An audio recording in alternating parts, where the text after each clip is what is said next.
suppose with ankylosing spondylitis. Okay, so doctors and diagnoses and ankylosing spondylitis, I've found, and I think that it's really difficult because it's diagnosis of ankylosing spondylitis is difficult in itself. Then there's the association with the HLA-B27 and the CD8D, or it's like, is it an autoimmune problem? And there's so much, and does white blood cells, the way they are overactive and they attack, and this can cause, that's what causes iritis. And then there's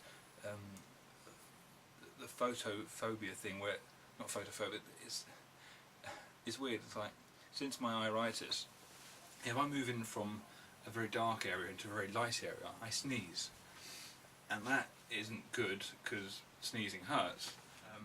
But for me, I've used things like that and sneezing to condition myself, and I sort of push myself quite a lot because I don't want to be one of these people that sort of are stooped over with their heads down. I'm going to stand tall as long as I can, and I know that there's already a few fusion in my neck and my lower back, but at the moment that doesn't mean I can't stand up straight and from a seated position just stand up and go for it. It's like getting into a car. That can be awkward because I can't really tilt my neck to the left and the right, and sometimes it's even more worse than it is at other times. And especially in the mornings when you first wake up and you're a lot more, you really are more stiff than you are as the day progresses and as you do more exercise. And sometimes when I walk to work, it takes me about an hour, but I don't drive because if I spend too long in a car, I have problems with not feeling my right leg. But walking is relatively easy now because I'm quite fit and healthy, and I've progressed along with exercising. And but there's times when I'm on my way to work that I see a colleague or something and they stop, pull over, and I get into their car, and it's like negotiating. Okay, right, do I go head first, or do I go twist like that, do I scoosh down like that? Or there's the times when I'm like maybe sitting in a meeting and we're sitting there for about an hour, and we get up, and I'm automatically in my stooped position because I really do like as much as I can, shoulders back, head up, and walk with a good posture. I always consciously do that, but sometimes you're in a great deal of pain and your body's not allowing you to do that, and that's frustrating. But for me, I've realised the best coping strategy for having ankylosing spondylitis is reducing stress. Stress is probably one of the biggest contributors to the pain. The more stressed you are, the more physical pain you'll probably be in, so that's a big contributor to the pain that you're experiencing, and I have found personally. And this is, I suppose it gets difficult with giving advice now because it's such a personal thing for me, this ankylosing spondylitis. I don't really discuss it with my friends or my family. I found a way to sort of vent some of my feelings about ankylosing spondylitis, and that is via this camera. But then I suppose there's the implications of that, of other people watching this and going, oh, that's exactly how I feel. And good. I mean, like, if you feel that way, then there's finding out that there's someone who has a common problem with you is a really good feeling. But you're on your own, really. I think if you've got ankylosing spondylitis, it is your problem, and that's why I realised, okay, right, it's my problem, it's my burden to bear.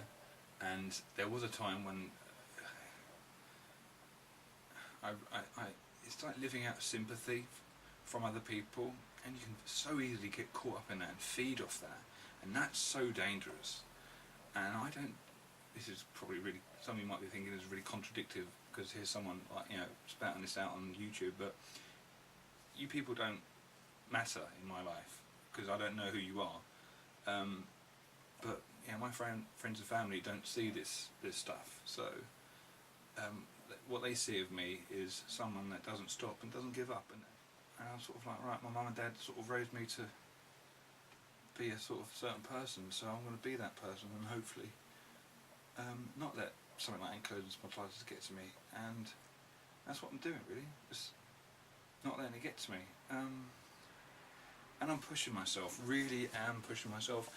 Exercise as much as you can, like, and do what feels good for you. Like what part of what I find really does help, and I think you should really look into this if you have ankylosing spondylitis, or if you're looking at this and thinking like, why, my friend's got ankylosing spondylitis and I'm doing this for them or something. Breathing exercises, okay? There's nothing worse than the middle of the night. Used to be for me is like when I was in pain and I would turn over, and then it wasn't until I did it I realised that every time I was in that moment of pain, I held my breath and I didn't breathe, and I was like, okay, and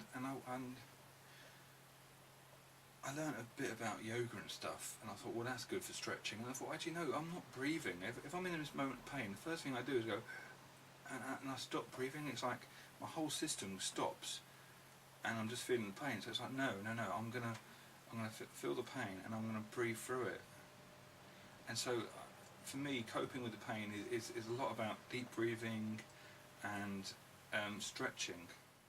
Okay, so exercises. Right, any exercises you do, give yourself time. Okay, I'm not gonna.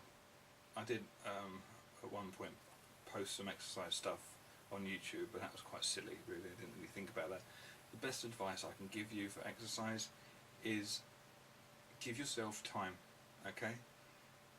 If someone says here's an exercise, here's something, or you know, if someone says to you guaranteed results in 3 weeks, or results within a month, or results within a week, and you'll feel the difference, it's all bullshit. Yeah, okay. Give yourself a year, 1 whole year of doing the exercises before you actually expect any results. It's a really good way of not setting yourself up for failure and not setting yourself up to put yourself in a really low position, because if you think, right, I'm doing this stretching and there's nothing gonna, you know, it doesn't seem to be working. Well, you've got to give it time, yeah?